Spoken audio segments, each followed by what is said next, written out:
Okay होगी। कल की क्लास में हमने डिजिटल क्लॉक बनाना शुरू किया था एज अ डिजाइन एग्जांपल, और हमने बेसिकली कहा था कि हम ये वाला सर्किट हमने बनाया था कि हमने कहा था कि एफपीजीए को इनपुट क्लॉक आ रहा है 100 मेगाहर्ट्ज का, और 100 मेगाहर्ट्ज का क्लॉक अगर इनपुट पे आ रहा है तो आप हर साइकिल पे अगर एक काउंटर को इंक्रीमेंट करते जाएं तो जब वो 6 बिलियन से एक कम पे पहुंचेगा, जीरो से अगर स्टार्ट होके, सो ये हमने 59999 लिखा था जिसको मैंने इधर 6 बिलियन -1 कर दिया। सो अगर वहां पर पहुंचेगा तो इसको हम दोबारा रीसेट कर दें, ठीक है। सो लेकिन जब वो इस जगह पर पहुंच जाएगा तो इसका मतलब है कि 1 मिनट गुजर चुका है, क्योंकि 100 मेगाहर्ट्ज के 6 बिलियन साइकिल्स हो जाए तो इसका मतलब है कि 1 मिनट गुजर चुका है, ठीक है। सो हमें इसका मतलब है एक पल्स मिलेगी हर 1 मिनट के बाद एक साइकिल के लिए ऑन हुआ करेगी, ठीक है। अब देखा जब हमें मिनट्स की पल्स आ गई तो हम उसकी बेस पर एक और काउंटर चला सकते हैं, ठीक है। सो उस काउंटर को हमने कह दिया कि अगर मिनट्स की पल्स आएगी तो तब हम इसको इंक्रीमेंट करेंगे, अदरवाइज नहीं करेंगे। और जब 59 मिनट्स हो जाएंगे और उसको भी उसके ऊपर दोबारा मिनट्स की पल्स आएगी, यानी कि इसको इंक्रीमेंट करने वाला सिग्नल आएगा, तो तब हम इंक्रीमेंट करने के बजाय उसको 0 कर देंगे, क्योंकि 59 के बाद दोबारा 0 चले जाते हैं मिनट्स, ठीक है। 60 नहीं होते, 11:60 या 10:60 ये नहीं होते, बल्कि वो 11 ही बजे। ओके, सो और जब इसका जो क्लियर सिग्नल है, इसका मतलब है ये जब पूरे 59 मिनट्स हो जाएंगे और उसके बाद मिनट्स की पल्स आएगी, यानी कि पूरे 60 मिनट्स हो चुके होंगे, तब हर दफा आएगा, यानी कि 1-1 घंटे बाद आ रहा होगा। 60 मिनट से 1 घंटा होते हैं, तो ये आपको अब 1-1 घंटे की पल्स मिलना शुरू होगी। उस पल्स की बेस पर हमने कहा कि हम आगे एक और काउंटर लगा देते हैं जो कि घंटों को इंक्रीमेंट कर दिया करेगा, क्योंकि क्लॉक में हमें आवर्स भी चाहिए होते। और इसकी बेस पे बिल्कुल इसका रेप्लिका हमने काउंटर बना दिया, सिर्फ उसमें फर्क क्या रखा कि हमने उसको 59 के बजाय 23 के ऊपर क्लियर किया, क्योंकि आप 0 से लेके 23 तक हमारे आवर्स जाते हैं, 24 घंटे होते हैं। 23 59 के बाद दोबारा 0 आ जाता है, ठीक है। रात के 12 बजे हम उसको दोबारा 0 कर देते हैं बजाय 24 करने के, ठीक है। सो ये वाला काउंटर और ये वाला काउंटर रेप्लिका है। सिर्फ फर्क क्या है कि एक तो ये 23 पे क्लियर हो रहा है, दूसरा ये इंक्रीमेंट हर मिनट पे नहीं हो रहा बल्कि हर घंटे पे हो रहा है, ठीक है। तो यहां तक हमने सर्किट बना लिया, ठीक है।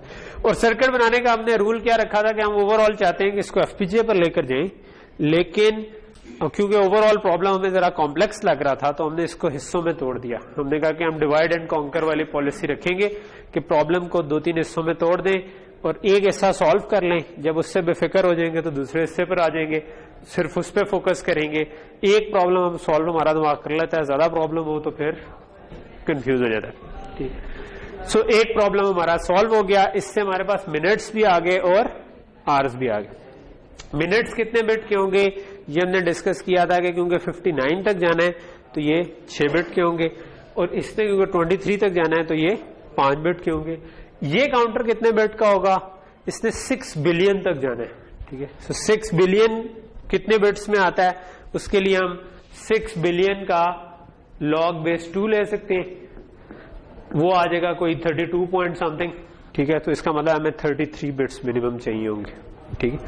सो लेकिन क्योंकि आप लॉजिक डिजाइनर्स हैं तो आपको ये कैलकुलेट करने की जरूरत नहीं होनी चाहिए, आपको पता होना चाहिए कि यार 10 बिट्स में 1 किलो तक आप जा सकते हैं, 1024 तक जा सकते हैं।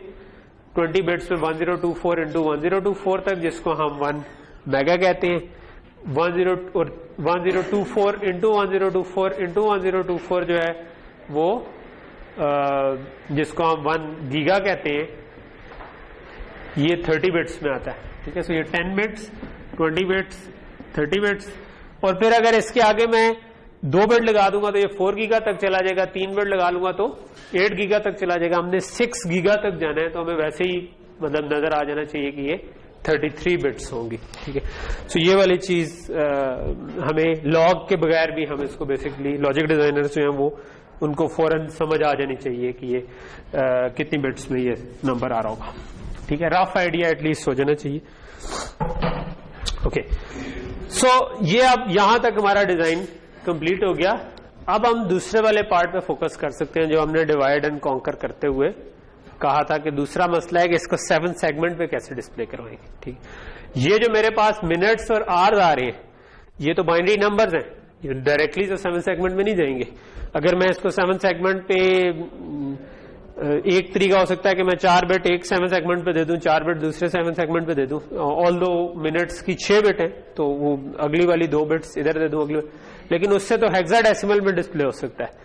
हमें हेक्साडेसिमल में क्लॉक तो नहीं चाहिए क्योंकि किसी को हम हेक्साडेसिमल में देंगे तो वो ज्यादा कंफ्यूजिंग हो जाएगा। आप लोगों के लिए तो नहीं होगा क्योंकि आप लोगों को तो हेक्साडेसिमल आती है, लेकिन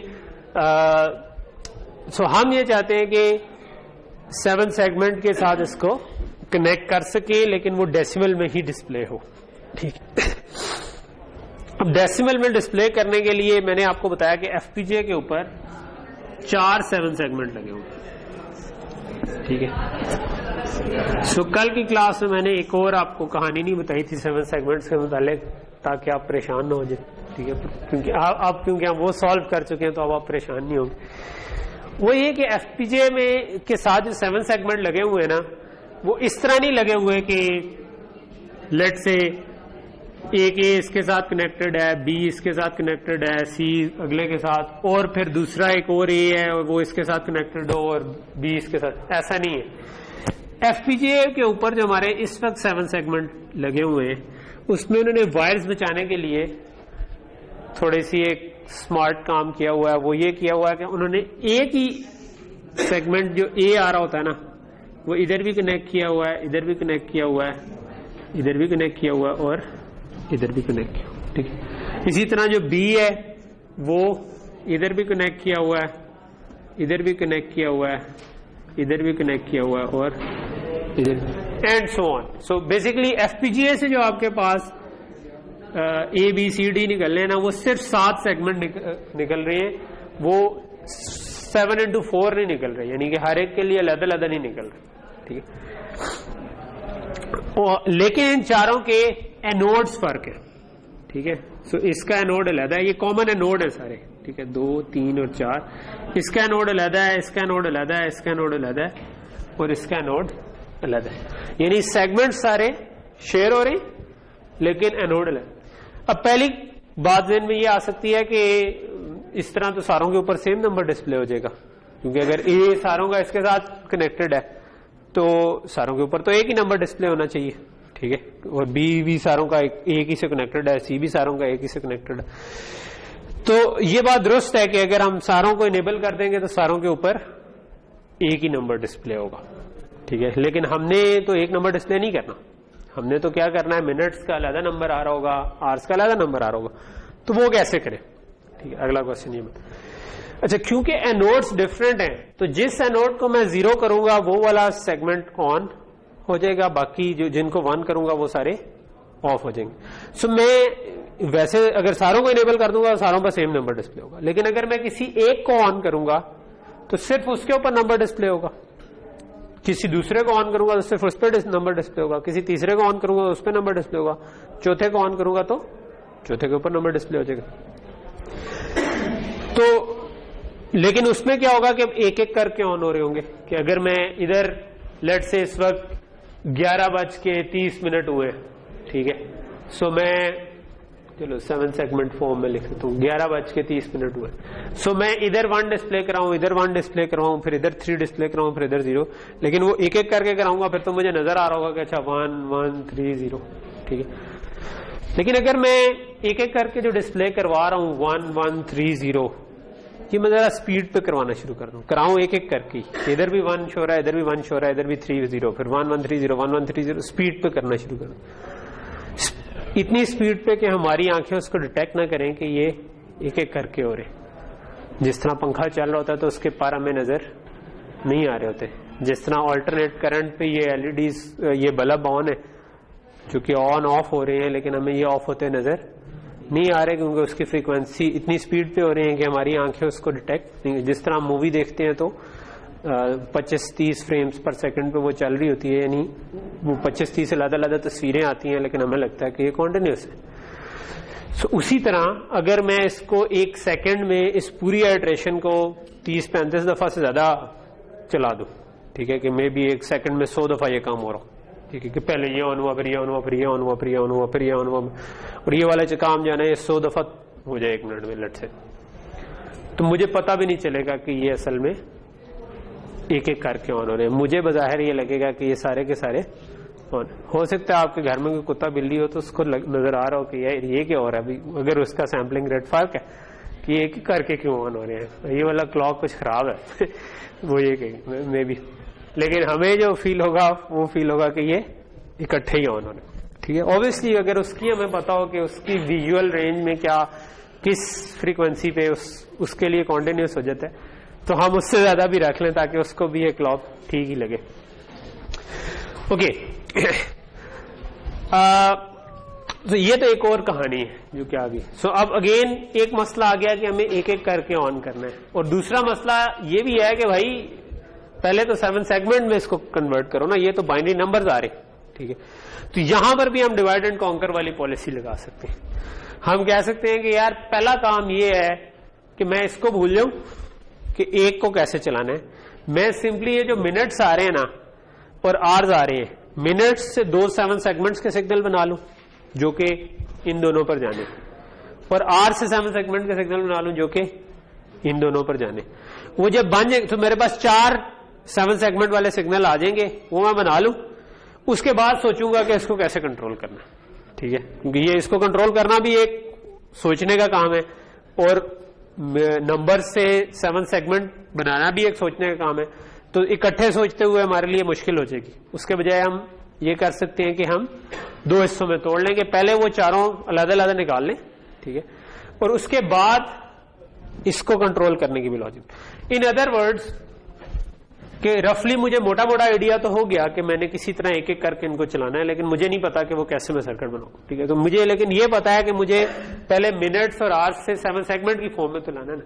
तो ये एक 6 बिट का नंबर आ रहा है, ठीक है, और ये भी एक 6 बिट का नंबर, ये 5 बिट का नंबर आ रहा है, ठीक है, क्योंकि ये 23 तक जाता है, ठीक है। तो मैं चाहता ये हूं कि मैं एक ऐसा डब्बा बना लूं जो 2 7 सेगमेंट्स आउट कर दे, ठीक है, और मैं भी सेम डब्बा इधर भी लगा दूं तो वो इधर भी कर देगा। सिर्फ ये फर्क है कि ये 5 बिट है, तो मैं भी इसकी MSB 0 करके मैं इनपुट दे दूं इसको, ठीक है। तो ये जो भी 5 बिट आ रही थी मैं इसके साथ 1 टिक भी 0 लगा के इस सेम डब्बे को इनपुट दे दूं। तो एक मैं ऐसा डब्बा बना लूं जिसको मैं 6 बिट का नंबर दूं तो वो मुझे 2 7 सेगमेंट आउटपुट कर दे,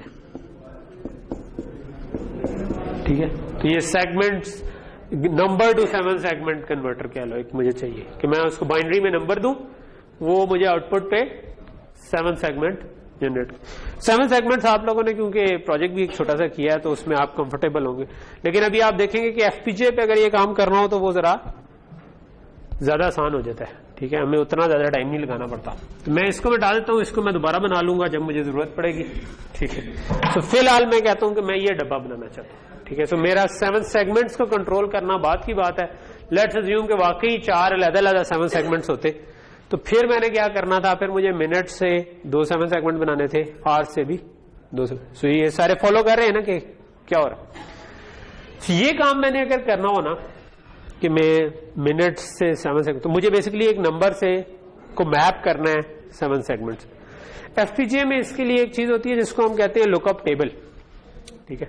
सो lookup table is kind of a mux जिसमें मैं इधर फिक्स वैल्यूज दे सकता हूं कि अच्छा अगर एक तरह की रॉम सी बना लो आप समझो, ठीक है, कि जिसमें आप फिक्स वैल्यूज मैप कर सकते हैं कि ये इनपुट आई तो ये आउटपुट होनी चाहिए, ये इनपुट आई तो ये आउटपुट होनी चाहिए, ठीक। और वो इस किस्म के काम के लिए बड़ा चल रहा। ओके, सो हम जिस जगह पर थे हम ये बात कर रहे थे कि अगर मेरे पास मिनट्स 0 आ रहे हैं, ठीक है, सो 2 7 सेगमेंट मिनट्स के लिए, 2 7 सेगमेंट्स आवर्स के लिए, ठीक है।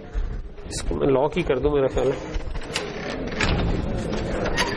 आप किसका इंतजार कर रहे थे भाई, मेरे आने का?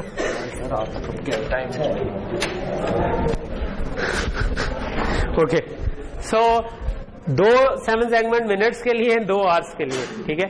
सो अगर मिनट्स अभी हम 2 का कंट्रोलर बना रहे हैं और वैसे ही फिर हम आवर्स के लिए भी बना रहे हैं, मतलब सेम को रीयूज कर लें। सो अगर इनपुट 0 आ रही है तो मैं 7 सेगमेंट पे 0 0 शो करना चाहूंगा, अगर इनपुट 1 आ जाती है तो मैं इसके ऊपर 0 1 शो करना चाहूंगा। अगर 2 आ जाती है सो मैं इधर 0 2 शो करना चाहूंगा। अगर लेट से मैक्सिमम जो है वो 59 आ जाता है 6 नंबर्स पे तो मैं इस जगह पर 59 शो करना चाहूंगा। इस तरह से बना सो मैं ये कह सकता हूं कि मुझे 14 बिट्स चाहिए, 7 एक सेगमेंट के लिए, 7 दूसरे सेगमेंट। सो लेट्स से कि ये 0 इनपुट आ रही है, सो 0 इनपुट आ रही है तो मुझे 0 0 शो करना है। ठीक है, सो ये 0 वाला केस है।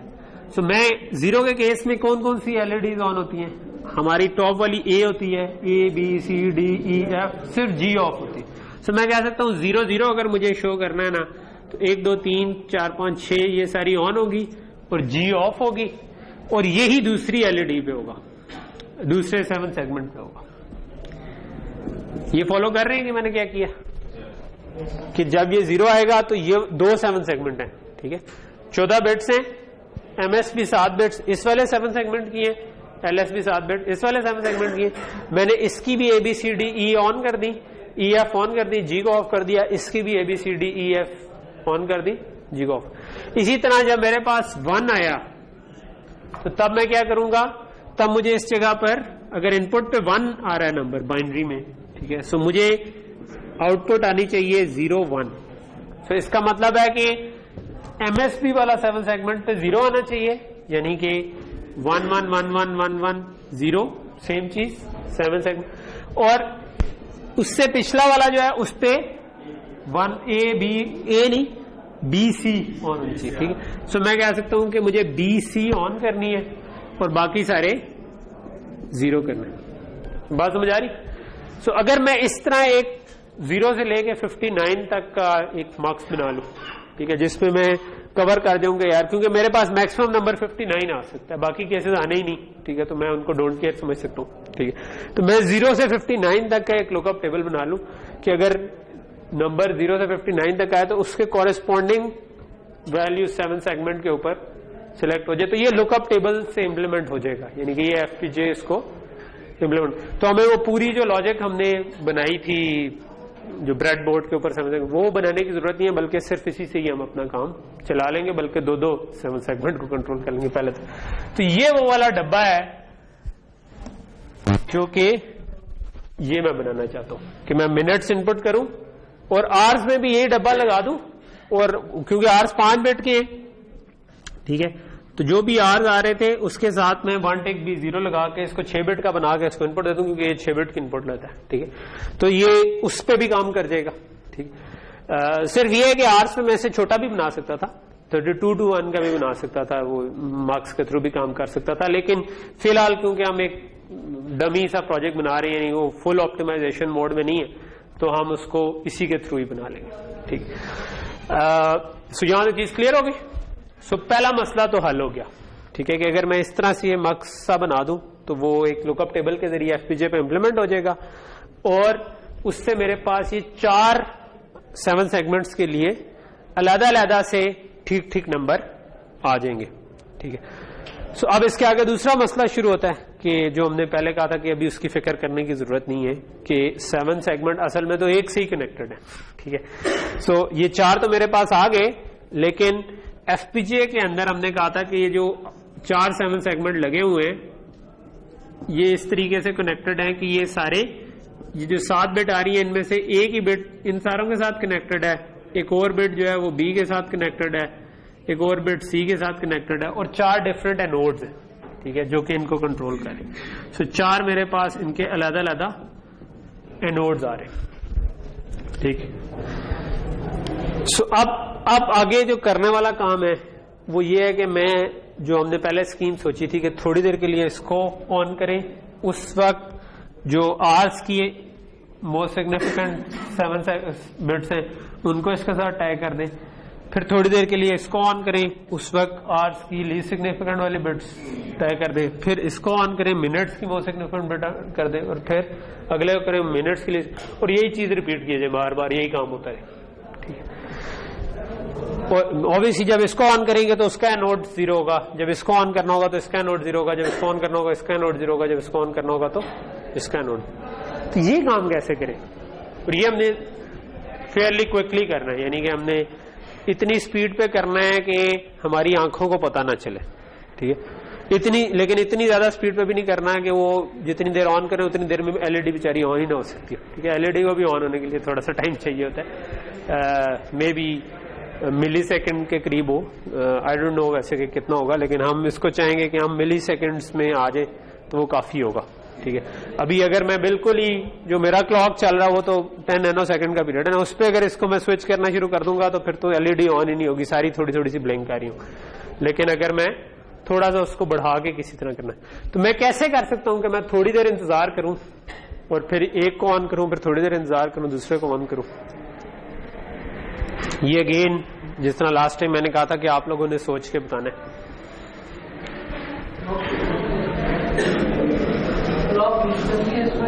जो मर्जी यूज करे,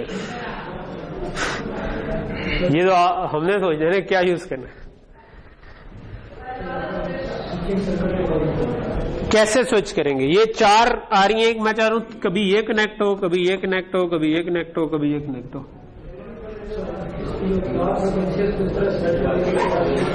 क्लॉक फ्रीक्वेंसी पहले से 100 मेगाहर्ट्ज पे सेट है।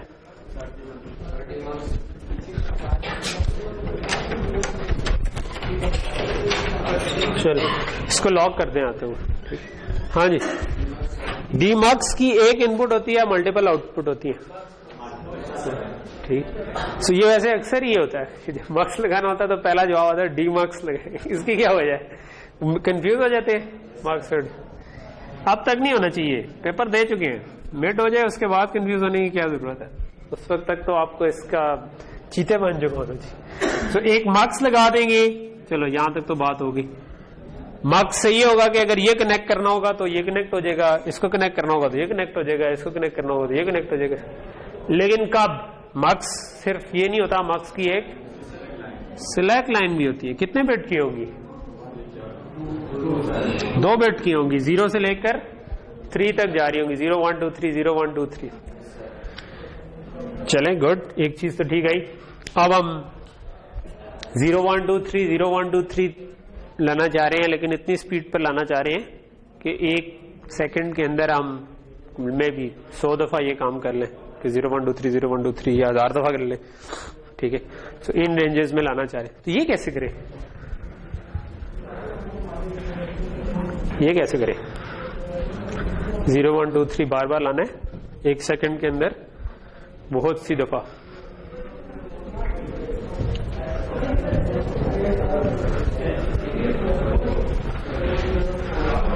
क्यों ज़रियाब खान, आज तो जाग रहे हैं आप। चलें आप बताएं क्या क्या किया जा सकता है, कोई ज़हन में ख्याल आ रहा है या कोई और बताना चाहे वो भी बता सकते। कैसे वेट करें थोड़ी देर तक का, थोड़ी देर के बाद 1 फिर 2 फिर 3 फिर क्या सर्किट ये काम कर सकते हैं? काउंटर यही काम करना। हम पिछली पूरी क्लास से इंतजार ही कर रहे हैं कि अच्छा 1 मिनट गुजरने का इंतजार करो, फिर 1 घंटा गुजरने का इंतजार करो, तो हम घंटे के बजाय थोड़ा सा कम इंतजार करना चाह रहे हैं, यानी 1 सेकंड से भी कम का इंतजार करना है। तो वो हम किसी काउंटर से कर सकते हैं, इनफैक्ट इस काउंटर से भी कर सकते हैं, लेकिन लेट्स से कि हम एक सेपरेट काउंटर लगा देते हैं, क्योंकि इसको थोड़ी देर बाद हम रीसेट कर दिया करते। तो हम एक सिंपल काउंटर लगा दें। तो ट्रुथ टेबल आपने बनाए हुए, ठीक है।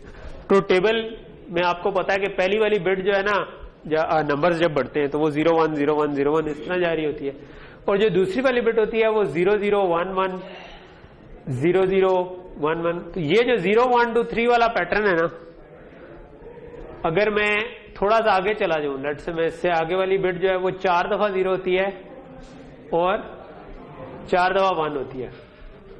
0 1 एक मिनट, सॉरी,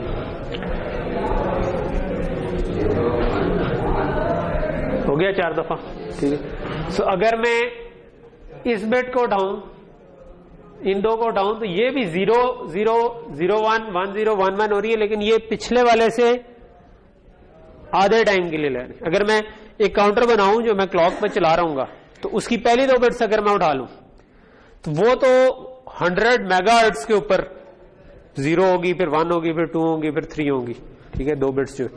लेकिन अगर मैं उससे अगली 2 उठा लूं तो वो उससे हाफ स्पीड पे हो रही होंगी, क्योंकि ये 2 साइकिल के लिए 0 रहेगी, 2 साइकिल के लिए 1 रहेगी, 2 साइकिल के लिए 2 रहेगी, 2 साइकिल के लिए 3 रहेगी। उससे अगली बिट पे चला जाऊं तो वो उससे भी हाफ हो जाएगी, उससे अगली पे चला जाऊं वो उससे भी हाफ हो जाएगी। ठीक है, सो 100 मेगा इज टू फास्ट, उतनी देर में एलईडी शायद ऑन ही ना हो सके। सो हम चाह सकते हैं कि उसको कुछ मिली सेकेंड के ड्यूरेशन में लाए। मिली सेकेंड में के ड्यूरेशन में लाने का मतलब है कि मुझे इतना स्लो करना है कि अगर 100 मेगा था तो वो मिलियन में आ रहा था। मिली जो होता है वो 1 किलो हर्ट्ज की जो फ्रीक्वेंसी होगी उसका पीरियड मिली में बने। सो इसका मतलब है मुझे कोई उसको 1 लाख गुना स्लो करना है। ठीक है, सो 1 लाख गुना स्लो करने के लिए मैं 1 बिट जाता हूं तो 2 टाइम्स स्लो हो जाता है, 2 बिट जाता हूं तो 4 टाइम्स स्लो हो जाता है, 3 बिट आगे जाता हूं तो 8 टाइम्स स्लो हो जाता है। तो यानी कि 2 की पावर में हम आगे जा रहे हैं। सो 2 की कौन सी पावर 1 लाख के करीब बनेगी? हमने लॉजिक डिजाइनर्स को पता होना चाहिए कि 2⁻20 इज 1 मेगा, जो कि 1 मिलियन से कुछ ज्यादा बनेगा, क्योंकि 1024 इंटू 1024। सो इसका मतलब है कि अगर मैं काउंटर लगा लूं और उसकी ये जो 2 बिट्स उठानी है ये मैं कोई 19वीं 20वीं बिट उठा लूं, ठीक है, तो अगर 100 मेगा पे वो काउंटर चल रहा है तो 19वीं 20वीं बिट जो होगी ना वो रफली कोई 1 लाख गुना स्लो होगी, यानी कि मिली सेकंड के अराउंड चल रही होगी। ठीक है, सो उससे थोड़ा सा पीछे से उठा लूंगा तो वो थोड़ा तेज होगी, थोड़ा सा आगे से उठा लूंगा तो और स्लो हो जाएगी। ठीक है, तो basically you can experiment on FPGA कि हम थोड़ा सा आगे से उठा के दोबारा सिंथेसाइज करके दोबारा चला के देखें तो हमें नजर आना शुरू हो जाएगा ये ऑन हुआ, ये ऑन हुआ, ये ऑन हुआ, ये ऑन हुआ। फिर हम उसको थोड़ा तेज करें तो वो तेज होना शुरू हो जाएगा, ज्यादा तेज करेंगे तो हमें नजर आना बंद हो जाएगा, हमारी आंखों की रेट से ज्यादा निकल जाए। तो हम कोई, क्योंकि हमें रफली उस रेंज में आ गए तो ठीक है। ठीक है, तो वो हो सकता है कि हम 17-18 बिट उठा लें तो वो काफी हो। ठीक है, या 18-19 बिट उठा लें तो वो काफी हो। तो what we need is a counter जो कि हर क्लॉक एज पे बस बढ़ता जा रहा है। ठीक है, ये जब मैक्सिमम होता है ना 1111 होता है, उसमें 1 ऐड करें तो वो खुद ही 0 हो जाता होता है काउंटर। क्यों? क्योंकि जब 1111 में 1 ऐड करते हैं तो 100000 बन जाता है और वो 1 स्टोर करने की जगह नहीं है तो ये ऑटोमेटिकली 0 हो जाएगा, तो ये खुद ही चलता जाएगा 0 से लेकर जो भी मैक्सिमम नंबर इसके अंदर से। सो मुझे इसकी कोई let's say 19th 20th bit या 18th 19th बिट इसको एज अ सिलेक्ट लाइन में यूज कर सकता हूं। ठीक है, इन दो को यूज कर लूं तो ये ऑटोमेटिकली थोड़ी देर बाद इसको सिलेक्ट करेगा, फिर इसको, फिर इसको, फिर इसको, फिर इसको, फिर इसको, फिर इसको। ये एक्चुअली फ्रीक्वेंसी डिवाइडर सर्किट ही है। जो काउंटर है ना ये इटसेल्फ एक फ्रीक्वेंसी डिवाइडर सर्किट है। अगर मैं इसकी पहले बिट उठा लूंगा तो जो भी क्लॉक चल रहा था ना उससे हाफ फ्रीक्वेंसी का क्लॉक मिल जाएगा, क्योंकि ये 0101 हो रही है। सो क्लॉक का एक पूरा साइकिल 01 होता है, ये एक साइकिल के लिए 0 रह रही है, एक साइकिल के लिए 1 रह रही है।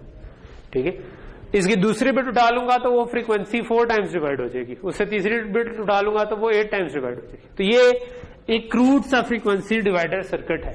ठीक है, प्रैक्टिकली हम वैसे फ्रीक्वेंसी अगर डिवाइड एफपीजीए पे करनी हो तो हम इस तरह डिवाइड करने के बजाय एफपीजीए के अंदर इसके एक बना बनाया कंपोनेंट पड़ा होता है जिसको हम कहते हैं डिजिटल क्लॉक मैनेजर। ठीक है, डीसीएम। ठीक है, सो आप बस वो समझो कि एक बना बनाया मॉड्यूल है जिसका बस इंस्टेंस लगा दें, उसको बता देंगे भाई कितने से डिवाइड करना है, कितने से मल्टीप्लाई करना है, उसमें आप फ्रीक्वेंसी को मल्टीप्लाई भी कर सकते हैं। ठीक है, सो डीसीएम के थ्रू आप मल्टीप्लाई डिवाइड फ्रीक्वेंसी को कर सकते हैं। अगर आपने असल में फ्रीक्वेंसी को ही छेड़ना हो तो तब आप डीसीएम यूज करें, ये ज्यादा रिकमेंडेड है। हमें क्योंकि फ्रीक्वेंसी को नहीं छेड़ना था, हमने तो सिलेक्ट लाइन चेंज करनी थी तो हमने इसको कर लिया। ठीक है, अगर इसको एज अ क्लॉक यूज करना हो आगे तो बेहतर है।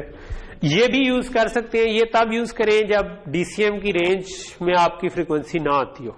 मतलब डीसीएम की एक मिनिमम मैक्सिमम रेंज होती है कि कुछ एफपीजीएस पे है कि आप 25 मेगाहर्ट्ज से कम का सिग्नल वो नहीं लेता। ठीक है, डीसीएम कहता है कि मैं चलता ही 25 मेगाहर्ट्ज से ऊपर। सो वो उसके, और आपका अगर क्लॉक 25 मेगा से कम है, 10 मेगा है, तो कुछ ऐसा है, फिर आप इस किस्म का कोई काम करके उसको डिवाइड कर सकते हैं। ठीक है, क्योंकि फिर कोई ऑप्शन नहीं बची। लेकिन अगर ऑप्शन हो तो डीसीएम यूज करें। सो यहां तक चीज क्लियर हो गई। सो ये काउंटर जो है ये हमारा काम कर देगा। अब आखिरी चीज रहेगी कि अगर मैंने इसको ऑन किया था तो उसका एनोड मुझे 0 करना था, बाकी एनोड्स को 1 करना था। जब मैंने इसको ऑन करना था तो इसका एनोड 0 करना था, बाकियों को 1 करना था, ठीक है।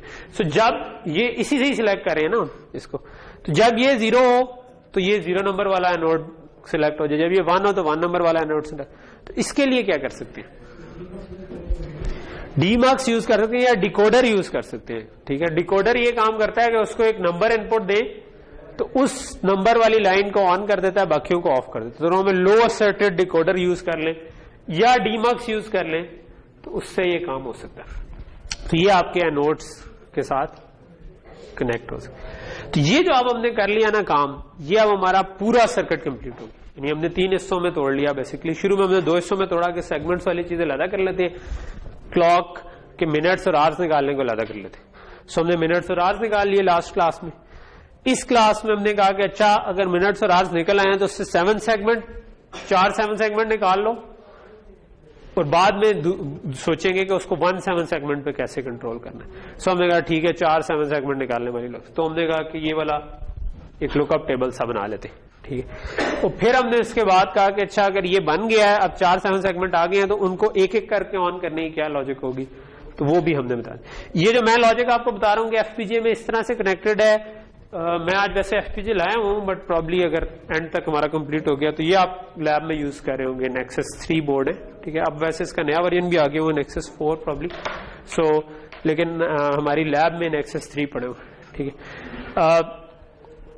जब भी आप किसी बोर्ड वगैरह को यूज करने लगे तो उसकी वेबसाइट पे जाएं, जो जनरली वेबसाइट्स बनी होती हैं और उनके अंदर उन्होंने कुछ रेफरेंस मटेरियल दिया होता है। जिस तरह इसका रेफरेंस डॉक्यूमेंट एक पड़ा हुआ उधर, ठीक है, एक पीडीएफ पड़ी है जिसमें पूरी डिटेल है कि इसकी क्या इनपुट्स हैं, क्या आउटपुट्स हैं, पिन किस तरह से कनेक्टेड है। एक इसकी कुछ फाइलें पड़ी होंगी, कुछ एग्जाम्पल प्रोजेक्ट्स पड़े होंगे, ठीक है, जो कि आप यूज कर सकते हैं अपने जो भी आप सेमेस्टर प्रोजेक्ट करना चाह रहे हैं। आप उस एग्जाम्पल को उठाएं, उसको सीधा चला लें पहले और उसके ऊपर फिर बिल्ड करना शुरू करें। डोंट स्टार्ट फ्रॉम स्क्रैच, बिल्कुल 0 से स्टार्ट करने की जरूरत नहीं है। जो चीज तो ये वाला जो चीज है ये भी उसके रेफरेंस मैनुअल के अंदर मेंशन्ड है, ठीक है। इसी वजह से मैं आपको बता रहा हूँ कि मैंने जाकर रेफरेंस मैनुअल में पढ़ी थी कि 7 सेगमेंट किस तरह से कनेक्टेड है, क्योंकि मैंने 7 सेगमेंट को इस्तेमाल करना था। तो इसी तरह आपने अगर कोई और इंटरफेस यूज करना है, यूएसबी से कोई बातचीत करनी है, वीजीए पे कुछ करना है, तो आप उसके डॉक्यूमेंट को पढ़ें जाके, ठीक है, और उसके थ्रू फिर काम करें। अभी वैसे ये दिस इज द टाइम, इस वीक के अंदर अंदर अपना प्रोजेक्ट डिसाइड कर लें, क्योंकि अब 5-6 हफ्ते रह गए पीछे और जो कि थोड़ा सा कम टाइम है, ठीक है। तो उसमें अगर अभी इस वीक में फाइनल ना हुआ कि आपने क्या करना है, तो फिर आपको वो डिजाइन और इम्प्लीमेंट करने का टाइम नहीं बचेगा, ठीक है। इसीलिए मैं क्लास में भी साथ साथ बना के चीजें करवा रहा हूं, ताकि आप अगर लैब में स्लो जा रहे हो तो आप क्लास वाले मटेरियल से आपको आइडिया हो जाए कैसे बनाना है और आप चीजों को डिजाइन करना शुरू कर दें, ठीक है। मे भी एक ये भी हो सकता है कि आप डिजिटल क्लॉक ही बना दें, बट आप उसको फिर 7 सेगमेंट पर ना लेके जाएं, बल्कि उसको वीजीए के ऊपर ले जाएं, ठीक है। सो उसमें मिनट्स भी डालें, सेकंड्स भी डालें, उसमें सेकंड से नीचे भी बेशक कुछ डाल दें, क्योंकि वो फिर पूरा वीजीए होगा, उसके ऊपर जो मर्जी दिखा दें। और ये भी कर सकते हैं कि उसको सेट कर सकें, क्लॉक को स्टॉप वॉच डाल सकें उसके ऊपर, ठीक है। सो मतलब इस किस्म के काम आप फर्दर उसके अंदर ऐड करें तो वो एक रीजनेबल प्रोजेक्ट बन जाएगा। इसी तरह और भी प्रोजेक्ट आइडिया हो सकते हैं। आप जरा सा गूगल पे सर्च करें एफपीजीए प्रोजेक्ट्स पे, तो जो बने बनाए हैं उनसे आपको आइडिया मिल जाएगा, ठीक है। आप बने बनाए को इस्तेमाल कर सकते हैं, लेकिन बने बनाए को आकर मुझे ये नहीं कह सकते कि ये मैंने बनाया है, ठीक है। So you have to do something over it, ठीक है। कोई चीज उठाएंगे उसके ऊपर आपको कुछ काम करना पड़ेगा। और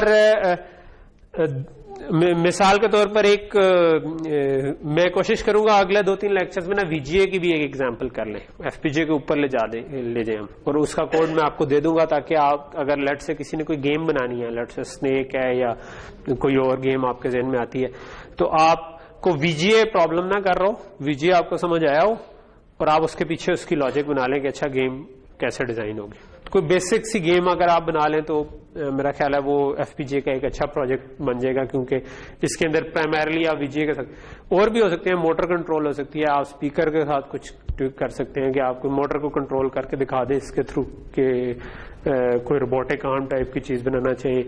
लेकिन वो उसके लिए आपको फिर थोड़ा सा वो पढ़ना पड़ेगा कि मोटर कैसे कंट्रोल होती है, उसको क्या सिग्नल जा रहा होता है, ठीक है। तो वो फिर अभी पढ़ना शुरू कर दें जाके, ठीक है। और फिर सोच लें कि यार मैंने क्या करना है, जिसे क्या इनपुट देनी है, बटन दबाऊं तो क्या हो, ठीक है। पिक करने के लिए कोई चीज लेट से इधर से उठा के इधर रखने के लिए बना लें कोई चीज, लेकिन स्टिल उसमें फिर थोड़ा सा मैकेनिकल पार्ट भी आ जाएगा।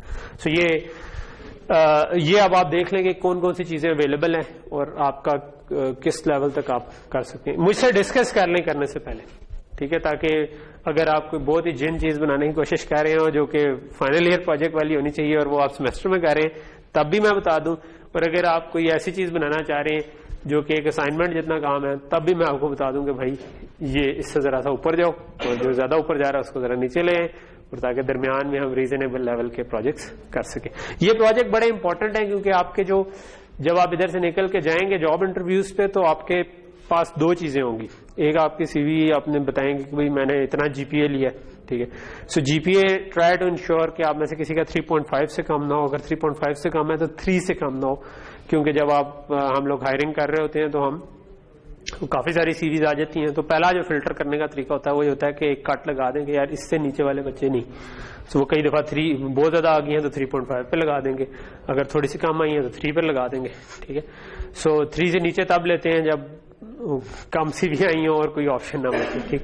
सो या कोई बच्चा अगर 3 से नीचे जीपीए है लेकिन वो वाकई किसी और चीज में इंप्रेस करे, ठीक है। फॉर एग्जांपल उसने बहुत अच्छे अच्छे प्रोजेक्ट्स किए और आप कहते हैं वो स्टिल आके लट से कहे कि आप मेरा इंटरव्यू लें, मुझे आता है, ठीक है। सो आप उससे इंटरव्यू लें तो और पता चले कि यार उसने प्रोजेक्ट। सो इंटरव्यू में हम क्या पूछ रहे होते हैं नॉर्मली यही, जिस तरह नॉर्मल इंटरव्यू क्वेश्चन मेरे इस किस्म के होते हैं कि मैं पूछता हूं कि फाइनल ईयर प्रोजेक्ट क्या था। फाइनल ईयर प्रोजेक्ट को कई दफा हम कहते हैं थोड़ा सा एक्सप्लेन करो, तो जब वो एक्सप्लेन करता है बंदा तो पता चल जाता है कि वो उसने खुद किया है या वो चाय पानी कर रहा था और जो दूसरा पार्टनर था उसने किया है, ठीक है। सो इसी तरह सेमेस्टर प्रोजेक्ट्स में जो 2-4 की कोर्सेज होते हैं, जिस तरह लॉजिक डिजाइन का क्या, अगर हम हार्डवेयर के लिए हायरिंग हो रही है तो हम डेफिनेटली पूछूंगा कि मैं लॉजिक डिजाइन में क्या प्रोजेक्ट था, मैक्सिमम क्या चीज बनाई है एफपीजीए के ऊपर, मैं ये पूछूंगा, ठीक है। और फिर उसकी डिटेल में जाऊंगा कि जरा एक्सप्लेन करो। जिसने खुद किया होता है ना वो उसको 4-5 साल भी गुजर जाए ना तो उसको मोटी मोटी बातें याद होती हैं कि मैंने क्या किया हुआ था, ठीक है, और उसमें मैं कहां पर फंसा था स्पेसिफिकली।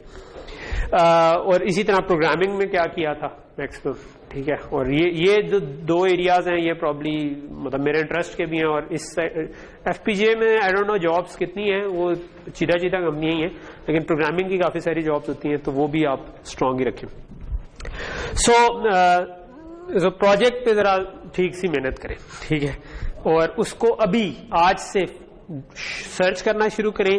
टारगेट रखें कि आप नेक्स्ट मंडे को बता रहे हो कि ये वाला प्रोजेक्ट है, उससे पहले मुझसे एक दफा डिस्कस कर लें, मतलब by the end of week अगर आप मुझे बता दें 2-2 बंदे मिलकर प्रोजेक्ट कर सकते हैं, ठीक है।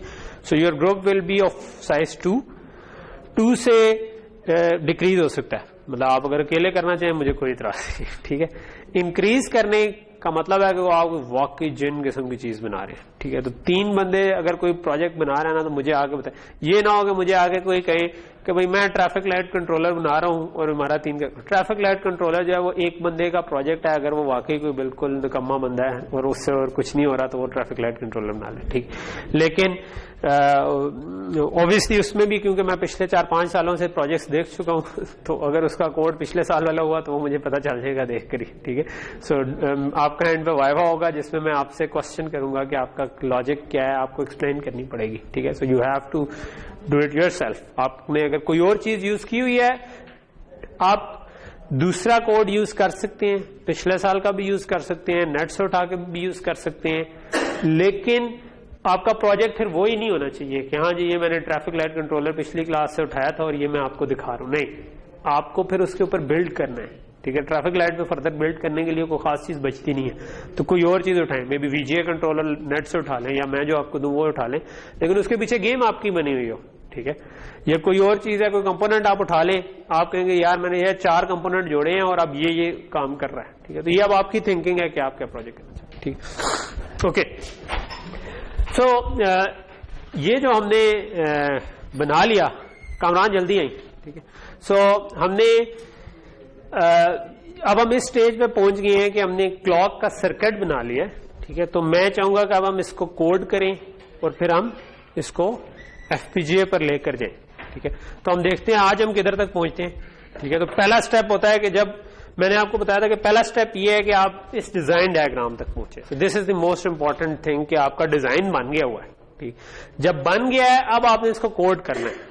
कोडिंग मैंने आपको बताया था कि it's a straight forward process, आप एक एक करके इनको लेबल कर लें, कि भाई हर एक वायर का क्या नाम है, और बस उसको वेरिलॉग कोड करना शुरू कर दें। जब आप कोड करके फारिग हो जाएंगे, फिर अगला स्टेप होगा उसको टेस्ट करना, which is another important thing, कि आप उसको टेस्ट बेंच लिखें, चेक करें कि चीज ठीक चल रही है या नहीं चल रही। जब आपको तसल्ली हो जाएगा ठीक चल रही है, तब हम इसको उठाकर एफपीजे पर लेकर चले जाएंगे। ठीक है, सो हमारा टारगेट ये है कि हम इसको एफपीजे पर लेकर जाएं। तो लेट्स स्टार्ट कोडिंग, कि हम इसको पहला काम ये करते हैं कि हम पहले कोड तो करें ना। तो मे बी मैं बत्तियां बुझा देता हूँ थोड़ी सी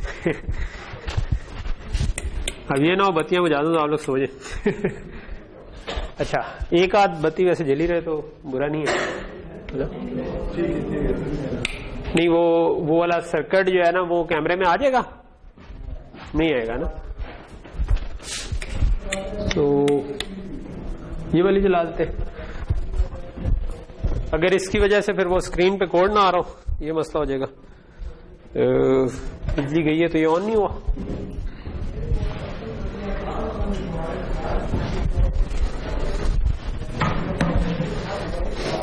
ये पैरेलल में ऑन कर देना चाहिए था ताकि हमारा टाइम बचता।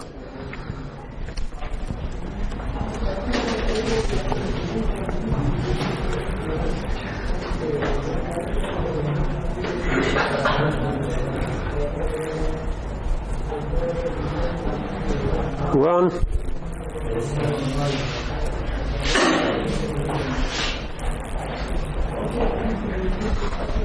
कुछ नजर आना शुरू हुआ, इसके बजाय उससे पिछली वाली ऑन कर लें। फुटबॉल के लिए बुलाने आया कोई बाहर है आपकी क्लास में, कोई फुटबॉलर? हाँ? इससे हो जाएगा कोई गुजारा कामरान? ओके, सो ठीक है, अभी वैसे उसी तरफ ही हम ज्यादा रहेंगे। इधर जब हमने कोई चीज बतानी होगी तो तुम्हें जरकी इस दफा ना करना, तुम लास्ट टाइम जो झटकों से काम ओके, सो पहली चीज है, आप लोगों का सब ने Xilinx इंस्टॉल कर लिया हुआ होना चाहिए अब तक। ठीक है, तो कितने लोगों ने कर लिया?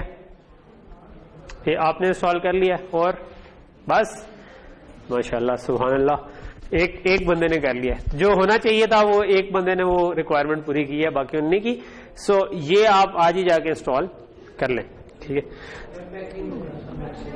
आप शाजेब को कांटेक्ट करें और उससे डालें। नेट पे मिल जाएगा वैसे, वेब पैक डाउनलोडेबल होगा, लेकिन अगर नहीं भी है तो शाजेब के पास उसका सेटअप पड़ा है, आप उधर से ले और उससे आप जो वेब पैक वाली लाइसेंस फाइल है वो भी ले लें।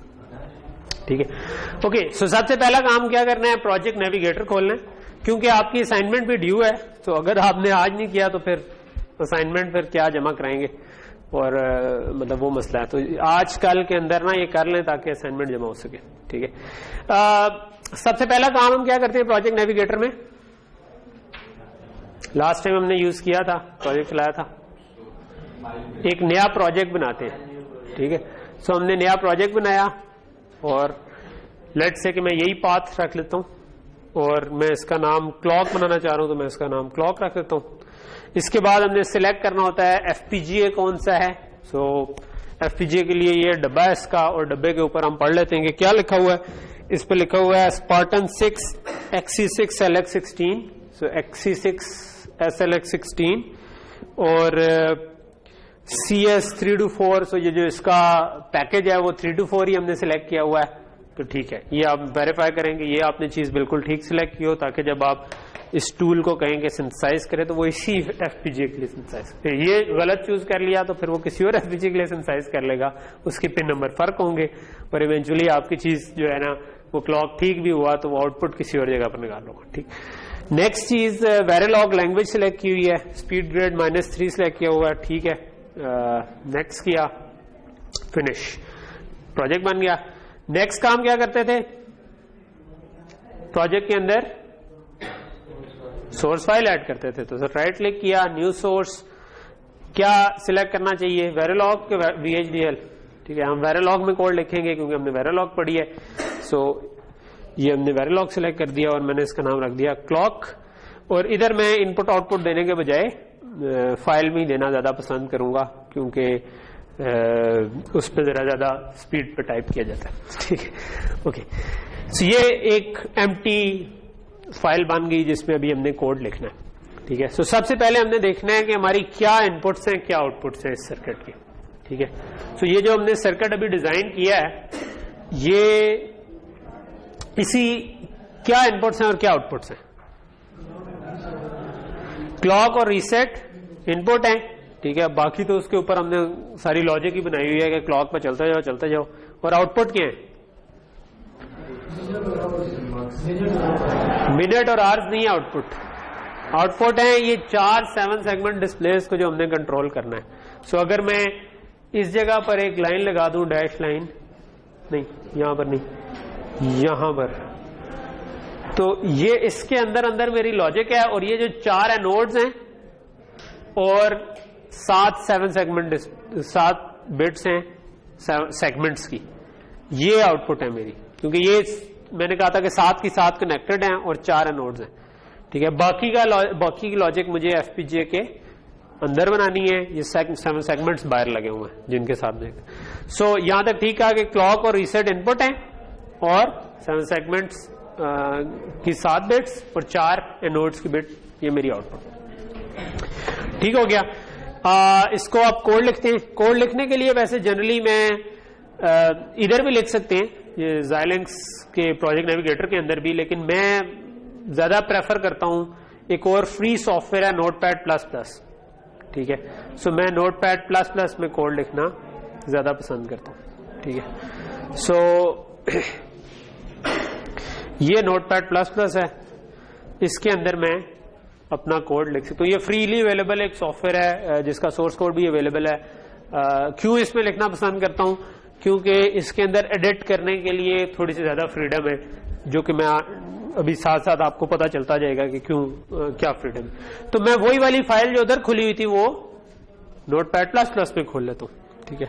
सो मैंने DLD के अंदर क्लॉक का, अच्छा ये वो फोल्डर है DLD का जो इस सेमेस्टर का मेरे लैपटॉप पे, ठीक है, जिसमें आपके क्विज़ेस, मेडशीट सब कुछ पड़ा हुआ है। ठीक है। फाइनली अभी पड़ा हुआ, तो आप अभी उसको नहीं पहुंच सकते कि उसमें क्या क्वेश्चन हो, लेकिन इसमें मैंने प्रोजेक्ट बनाया था क्लॉक के नाम से। ठीक है। सो एक फोल्डर बन गया उस प्रोजेक्ट के लिए, और उसके अंदर ये जो .xisc फाइल है ना, ये आपकी प्रोजेक्ट फाइल होती है। ठीक है।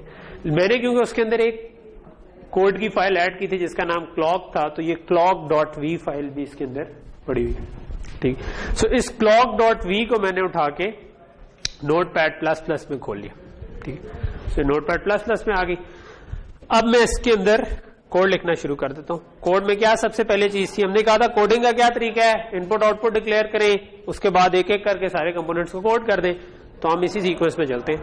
तो क्या हमारी इनपुट है जी? इनपुट आपने बताया एक क्लॉक है, दूसरी क्या इनपुट है? इनपुट रीसेट है, और क्या है? आउटपुट क्या है? 7 सेगमेंट हैं, तो उसके लिए क्या करूं? Output 6 down to 0। ये तो आपको ये आपने बताना है साथ साथ क्या करना है। ठीक है। दिस इज योर प्रैक्टिस, मेरी प्रैक्टिस नहीं है। मैं वेरी लॉ कोड लिख लिखता हूं, मुझे मसला नहीं है। ठीक है। सो ये आपकी प्रैक्टिस है। सो 6 डाउन टू 0। आगे क्या नाम रख दूं? कोई क्या नाम रख दूं? सेगमेंट्स रख देता हूं। ठीक है। नाम बहुत ज्यादा बड़े भी नहीं होने चाहिए, बहुत ज्यादा छोटे भी नहीं होने चाहिए, मीनिंगफुल होने चाहिए, जिससे आपको समझ आ जाए कि क्या हो रहा है। ठीक है। ओके। सो मैं अमूमन चाहता हूं कि प्रॉपरली इंडेंटेड कोड भी हो। और क्या आउटपुट थी? 4 एनोड्स से क्या लिखूं? कितने डाउन टू 0? 4 हैं तो 3 डाउन टू 0। ठीक है। सो एनोड्स। ठीक है। सो ये मेरी आउटपुट आ गई।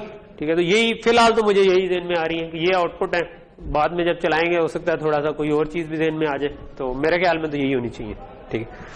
नेक्स्ट चीज है कि आप इसका कोड लिखना शुरू कर दें। इसके अंदर कोड लिखने के लिए मैं थोड़ी सी जगह बना लेता हूं ताकि हम जरा साफ साफ नजर आ रहा है ना ये पूरा, या जूम कर लूं थोड़ा सा? जूम। ओके, ये ले अब ठीक है। ओके। अब मैंने इसका कोड लिखना है। तो हमने कहा था कि हम किसी भी तरफ से शुरू हो सकते हैं, एक एक करके सारे कंपोनेंट्स लिखते हैं। तो लेट्स से कि हम जो पहला काउंटर है उससे शुरू हो जाते हैं। ठीक है। इनके नाम हमने अभी वैसे सही तरह से नहीं रखे क्योंकि हर जगह पे क्लियर और इनेबल लिखा हुआ था। तो इसको हम कह देते हैं क्लियर काउंट, इसको हम कह देते हैं इनेबल मिनट्स, इसको कह देते हैं क्लियर मिनट्स, इसको हम कह देते हैं इनेबल आवर्स और इसको क्लियर आवर्स, जो कि मैंने पहले से ही लिखा हुआ है तो अच्छी बात है ताकि सारों के नाम डिफरेंट हो। ठीक है, और इस काउंटर से शुरू हो जाते। ठीक है, सो ये काउंटर बेसिकली एक रजिस्टर है। एक रजिस्टर बनाना हो तो उसको कैसे बनाते हैं, क्या कोड होता है रजिस्टर बनाने का, क्या कोड है? सब लोगों ने वेरिलॉग पढ़ी हुई है। ऑलवेज एट क्या, स्टेरिक के positive clock, always at positive clock से रजिस्टर बनता है, ऑलवेज एट स्टेरिक से कॉम्बिनेशनल सर्किट बनते हैं। सो ऑलवेज एट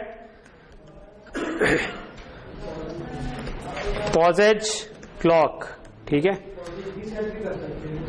नहीं, पॉजिटिव रीसेट कर सकते हैं ऑलवेज एट पॉजिटिव क्लॉक और पॉजिटिव रीसेट अगर जो हम करना चाह रहे हैं वो एसिंक्रोनस। किसकी, कब की? नहीं थी इसलिए साइन नहीं हो सका। अच्छा चलो ठीक। एप्लीकेशन आई है जी, grand death of grand mother. ये बहुत ही वैसे जनरल पर्पज होता है, पता नहीं सच्ची वाली है कि नहीं। चले, ऑलवेज एट पॉजिटिव क्लॉक, इसके अंदर अगर एक तो रीसेट पे हम उसको जीरो करना चाहेंगे तो क्या करते हैं हम, इफ, भूल गया, इफ रीसेट तो क्या करूं, ये आप लोगों ने बोलना है। ठीक है, कि यहां पर क्या करना है, इफ रीसेट तो काउंट को, मैं इसका नाम क्या रख रहा हूं, काउंट। ठीक है, सो काउंट को जीरो कर दो। पॉजिटिव क्लॉक के साथ मैंने कहा था नॉन ब्लॉकिंग असाइनमेंट लगानी है ये। ठीक है, और #1 भी डालना है, ये ऑप्शनल है #1, लेकिन non blocking is a must. ठीक है, और क्या इस रजिस्टर का इनेबल है कोई,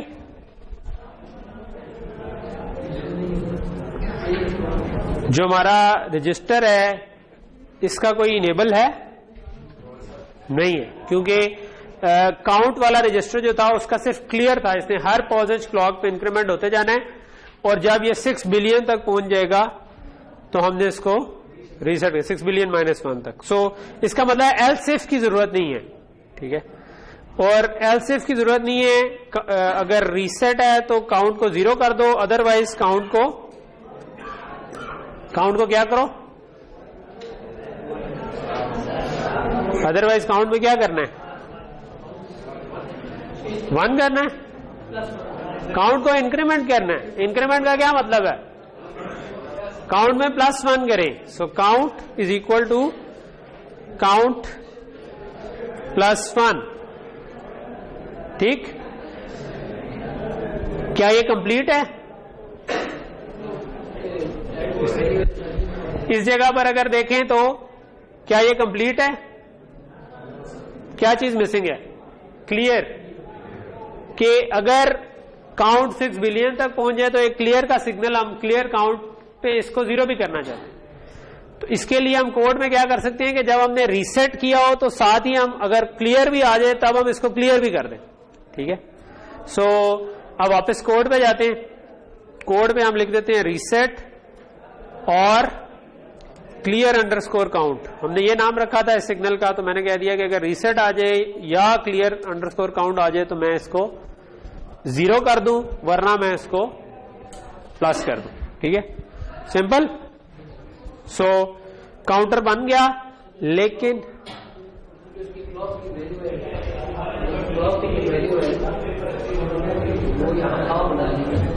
पॉजिटिव क्लॉक पे काम करें ना, जब भी हर क्लॉक का राइजिंग आ जाएगा तो हमने या जीरो करना है या उसको ऐड करना है। ठीक है, तो हर क्लॉक एज पे चल रहे हैं। ठीक है, सो क्लॉक 100 मेगाहर्ट्ज का है वो हमें पहले से पता है क्योंकि एफपीजीए की इनपुट ही 100 मेगाहर्ट्ज।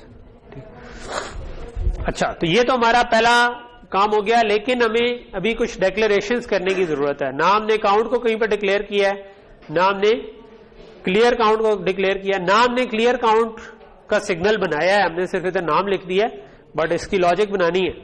सो पहली चीज है कि मैं डिक्लेरेशन कर लूं, काउंट को रेज डिक्लेयर होना चाहिए या वार डिक्लेयर होना चाहिए? रेज। क्यों? क्योंकि ऑलवेज के ब्लॉक के अंदर है, इसलिए नहीं क्योंकि ये रजिस्टर है, इसलिए क्योंकि ऑलवेज के ब्लॉक में ये साइन हो रहा है। ठीक है, सो रेज कितने बिट का है? 6 का नहीं है, 33 बिट्स का है। 33 का है तो क्या लिखूं? 32 डाउन टू 0। ठीक है,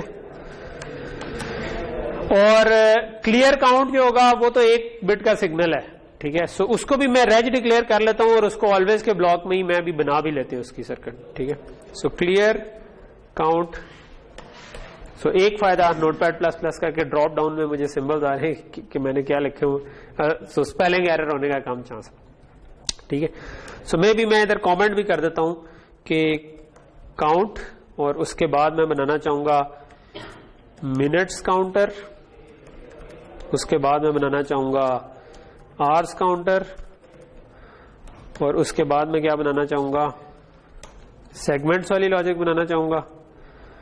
मे बी सेगमेंट्स, चलो उसको आगे लिख लूंगा बाद में। ठीक है, तो ताकि मुझे भी याद रहे कि क्या क्या कोड कर लिया, क्या क्या नहीं। तो पहला काउंटर कोड हो गया।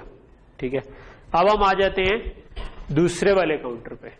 दूसरा वाले काउंटर ने क्या करना है? ये भी एक रजिस्टर है, लेकिन अब ये हर पॉजिटिव क्लॉक पे नहीं चल रहा, बल्कि हर पॉजिटिव क्लॉक पे अगर 7 इनेबल आएगा तो तब ये इंक्रीमेंट करेगा, अदरवाइज नहीं करेगा। और इनेबल क्या है इसका? पिछले वाले काउंटर का क्लियर जो है वही इसका इनेबल है। ठीक है, और इसको हम क्लियर, अब ये मिनट्स वाला काउंटर है, ये हर मिनट के बाद इंक्रीमेंट हो रहा है। सो ये जो पिछले वाला काउंटर जो 6 बिलियन के बाद हो रहा था, अच्छा उसका क्लियर हमने सॉरी कोड नहीं किया अभी। क्लियर कब आना है? पहले वो कोड कर लेते हैं। सो क्लियर कब आना है? जब ये वाला काउंट 6 बिलियन -1 यानी 5999999 तक पहुंच जाए। ठीक है, सो ये कैसे कोड करेंगे? ये कंपैरेटर है, सो कंपैरेटर कोड हो जाएगा इक्वल टू के साइन से। ठीक है, जिस तरह नॉर्मल हम इक्वल टू से कोड करते हैं, तो अगर हम इसको कोड करें, हम वापस कोड पे आ जाते हैं। सो पहले मैं क्लियर काउंट का कोड लिख लूं। सो क्लियर काउंट कब होना चाहिए? जब काउंट की वैल्यू क्या हो? 6 बिलियन -1।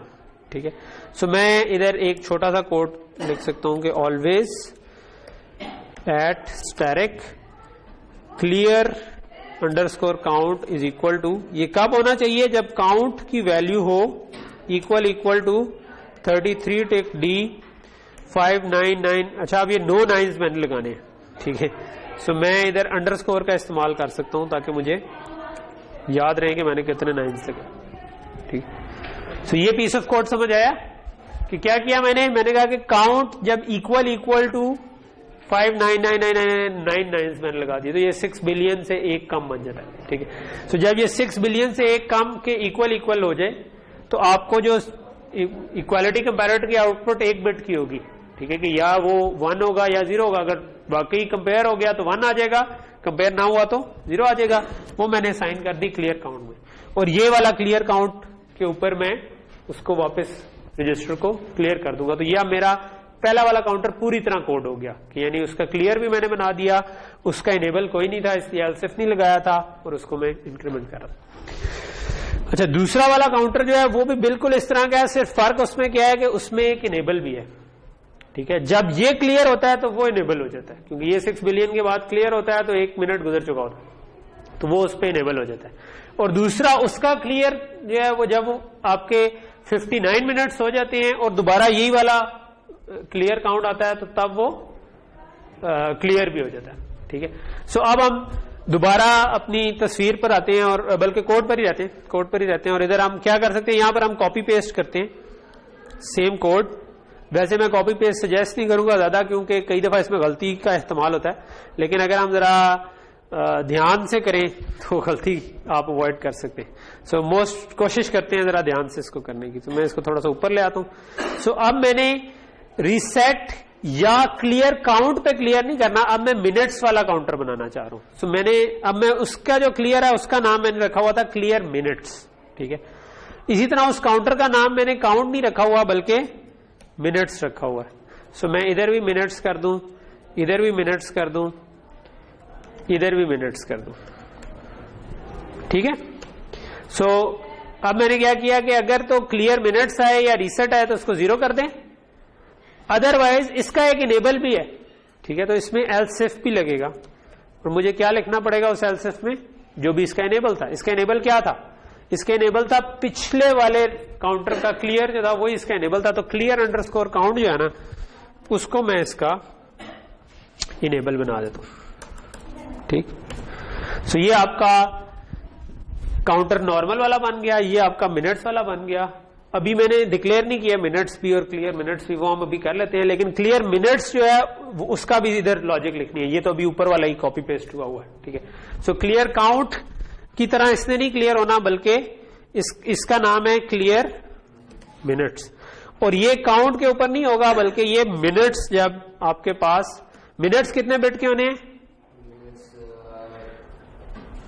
6 बिट के, ठीक है। सो 6 टिक डी 59 जब मिनट्स गुजर जाएं तो ये क्लियर होना चाहिए, लेकिन सिर्फ ये कंपैरेटर पे हमने नहीं रखा हुआ था बल्कि एक एंड गेट भी लगा हुआ था साथ, कि ये भी 59 हो और साथ इसका इनेबल भी आए, ठीक है, जो कि क्लियर काउंट है इनेबल। सो हमने कहा कि इसको कंपेयर भी करो, और एंड गेट के लिए क्या करना होता है, एंड का साइन लगाते हैं, एंड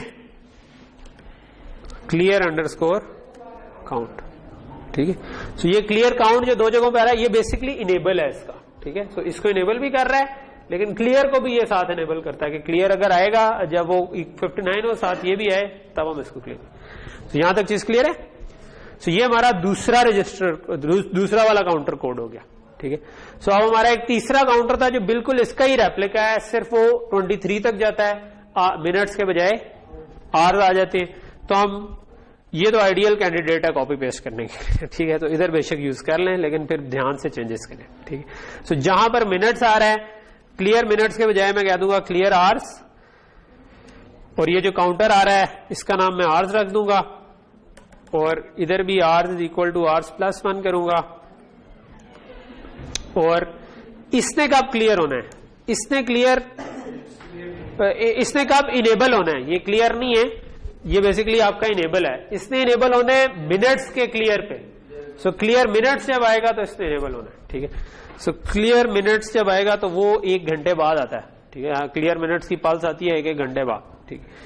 और इसका जो क्लियर आवर्स का सिग्नल है वो भी बिल्कुल इसी तरह है, लेकिन अब इधर क्लियर काउंट के बजाय मिनट्स आ जाएगा, और इधर हम आवर्स इक्वल टू कितने बिट के होंगे, आवर्स 5 बिट के, और कितने 23 पे जब पहुंचे, ठीक है।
दूसरा वाला, लीस्ट का मतलब है पहला वाला, मोस्ट का मतलब है दूसरा। ये क्या चीज है, ये 7 सेगमेंट्स को जो जानी है इनपुट, ठीक है। सो ये मिनट्स के इस वाले 4 पहला वाला सेगमेंट को जो जानी है वो भी 7 बिट का है, ये भी 7 बिट का है, तो ये मिला के 14 बिट की जो आउटपुट हमारी बनती थी वो बनी। सो इनको मैंने डिक्लेयर नहीं किया हुआ, मिनट्स तो ऊपर डिक्लेयर्ड है, इनको मैंने डिक्लेयर नहीं किया हुआ। ये क्या होने चाहिए, रेज या वायर? वायर होनी चाहिए। जब भी किसी मॉड्यूल के इंस्टेंस की आउटपुट को हम टाइप करेंगे तो it has to be wire, ठीक है, नहीं तो आपको एरर आएगा। सो मुझे मिनट्स के मोस्ट सिग्निफिकेंट सेगमेंट को भी वायर डिक्लेयर कर लेना चाहिए। सो मे बी मैंने तो काफी सारी डिक्लेरेशन मिसिंग है अभी, चलो मैं कर देता हूं। सो कितने बिट का होगा ये, कितने बिट का होना चाहिए ये? 7 बिट का है, क्योंकि ये 7 सेगमेंट है, एक 7 सेगमेंट है, ठीक है। सो ऐसे मुझको 4 लगाने हैं, ठीक है। सो 1 मिनट्स का MSS, 1 मिनट्स का LSS, फिर एक आवर्स के लिए भी मुझे यही काम करना पड़ेगा। आवर्स का मोस्ट सिग्निफिकेंट सेगमेंट, आवर्स का लीस्ट सिग्निफिकेंट सेगमेंट, ठीक है। ये यहां तक चीज क्लियर हो गई? अच्छा, इसके अलावा मैं देख रहा हूं कि मैंने काउंट के तो वेरिएबल डिक्लेयर किए हैं, लेकिन मैंने मिनट्स और आवर्स के जो काउंटर बनाए थे वो भी डिक्लेयर नहीं किए हुए। सो मैं ऐसा करता हूं कि मैं इधर इन्हीं को कॉपी पेस्ट करके आवर्स और मिनट्स भी डिक्लेयर कर देता हूं। मिनट्स कितने बिट के थे? 6 बिट के। आवर्स कितने बिट के थे? 5 बिट के, ठीक है। 5 है तो इधर 4 लिखना पड़ेगा, और ये भी 7 डिक्लेयर हो गए, ठीक है। सो अब बेसिकली मेरा एक मॉड्यूल तो बन गया है मिनट्स वाला, बिल्कुल इसी को कॉपी पेस्ट करके मैं आवर्स वाला बना सकता हूं। सिर्फ फर्क क्या होगा कि इधर मिनट्स के बजाय आवर्स आ जाएगा, और इधर जो मिनट्स MSS थे इसके बजाय आवर्स MSS और आवर्स LSS आ जाएगा, ठीक है। और इधर जो आवर्स आएगा वो अकेला आवर्स नहीं है, बल्कि उसके साथ एक 0 भी लगाना है। 0 लगाना होगा तो मुझे कनकैटिनेट करना पड़ेगा। कर्ली ब्रैकेट शुरू करूंगा, मैं कहूंगा आवर्स तो आए ही आए, इसके साथ 1 टिक B 0 भी साथ लगाना, ठीक है। सो अब कहां तक हमारा कोड पहुंच गया कि हम ये दोनों ब्लॉक्स कोड कर दिए, सिर्फ एक मल्टीप्लेक्सर और एक डीमल्टीप्लेक्सर और एक छोटा काउंटर रह गया, ठीक है। सो इसको कोड करते हैं। सेगमेंट्स का जो काउंटर है, लेट से मैं उसको कहता हूं काउंटर, जल्दी से मुझे बताएं आपके कैसे कोड करूं, ठीक है। हमारी छुट्टी इसके बाद होगी जब हम ये दोनों चीजें कोड करके छोटा सा इसका टेस्ट नहीं रन कर लेंगे, ठीक है। तो सेगमेंट्स काउंटर जो है ये वाला, ठीक है। क्या इसका कोड होगा? ऑलवेज एट क्या होगा? स्टैरिक ना कर यार, ऑलवेज एट एक रजिस्टर बनाना है, always at pause clock, if reset, तो इसको मैं लेट से मैं इसका नाम रख देता हूं सेक काउंटर या काउंट इज इक्वल टू #10। इसका कोई इनेबल नहीं है, सो इसका मतलब है कि अगली दफा इसको बस +1 कर दें, अगर एल्स में इसको +1 कर,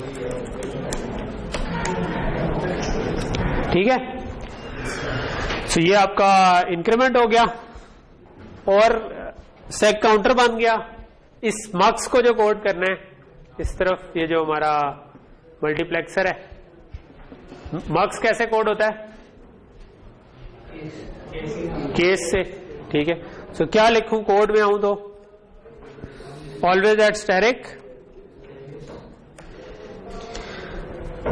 केस, किस चीज पे केस लगेगा? ये सिलेक्ट लाइन क्या है इसकी? इसी काउंटर की कोई बिट्स हैं। सो सेक हमने कहा था कि कोई मे बी 18वीं 19वीं बिट पकड़, लेट से मैं 18 डाउन टू 17 ले लेता हूं, ठीक है।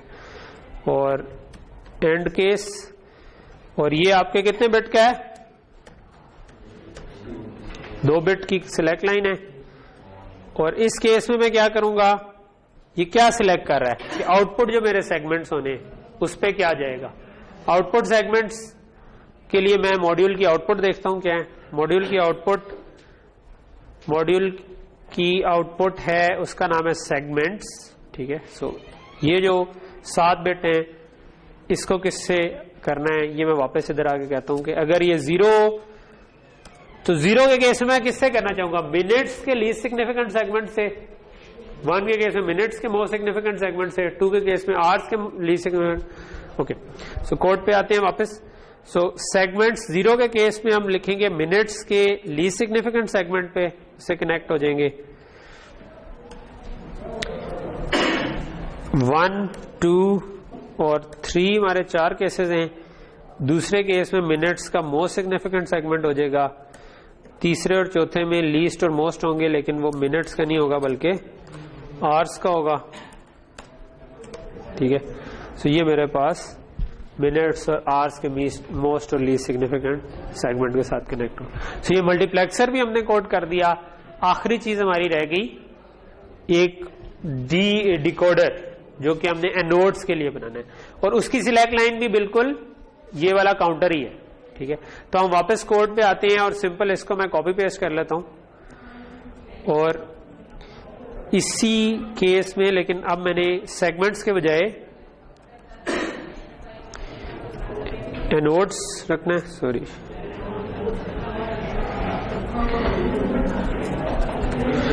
एनोड्स। और इस केस में मुझे क्या करना है, एक उसको 0 करना है जिसको इनेबल करना होगा। सो मैं इसको सबसे पहले तो कर देता हूं फोर्टिक B 1111, और पहले केस में पहले को 0 कर दिया, दूसरे वाले केस में दूसरे को 0 कर दिया, तीसरे वाले केस में तीसरे को 0 कर दिया, चौथे वाले केस में चौथे, ठीक है। तो अब क्या होगा कि आपका 0 नंबर वाला इनेबल हो गया, 1 नंबर वाला इनेबल हो गया, 2 नंबर वाला इनेबल हो गया, ठीक है।